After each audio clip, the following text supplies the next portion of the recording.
વડોદરા શહેરના દિવાળીપુરા વિસ્તારમાં આવેલી જિલ્લા કલેક્ટર કચેરીને આજે એક નાનામાં ઈમેલ દ્વારા બોમ્બથી ઉડાવી દેવાની ધમકી મળતા સમગ્ર સરકારી તંત્ર અને પોલીસ બેડામાં ભારે દોડધામ મચી ગઈ છે।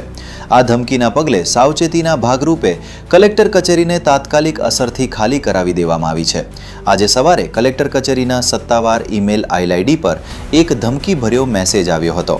આ મેલમાં સ્પષ્ટ લખવામાં આવ્યું હતું કે કચેરીના પરિસરમાં બોમ્બ મૂકવામાં આવ્યો છે અને આજે બપોરે 1 વાગે તેમાં વિસ્ફોટ થશે। આ મેલ વાંચતાની સાથે જ અધિકારીઓના હોશ ઉડી ગયા હતા અને તાત્કાલિક પોલીસને જાણ કરવામાં આવી હતી। ધમકી મળતાની સાથે જ શહેરના ઉચ્ચ પોલીસ અધિકારીઓ સહિતનો મોટો કાફલો ઘટના સ્થળે દોડી આવ્યો હતો।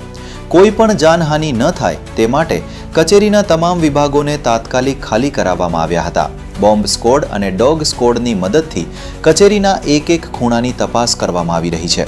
બપોરે 1 વાગ્યાના સમયને ધ્યાનમાં રાખીને અત્યંત સાવધાનીપૂર્વક સર્ચ ઓપરેશન હાથ ધરવામાં આવ્યું હતું।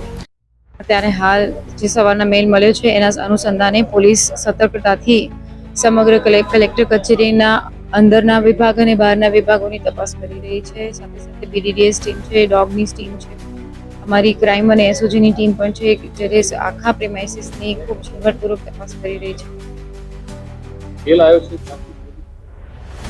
મેલ કોણે મોકલે છે, કયા ડોમેનથી આવ્યો છે, એની તપાસ ચાલુ છે। એ અમારી અલગ અલગ ટીમો છે, સાયબરની ટીમ છે। હું અત્યારે ના કહી શકું કારણ કે આ તો ઘણી બધી આ એક ટેકનિકલ વિષય છે, એની આગળ તપાસ થાય એના પછી પુષ્ટિ કરી શકાય।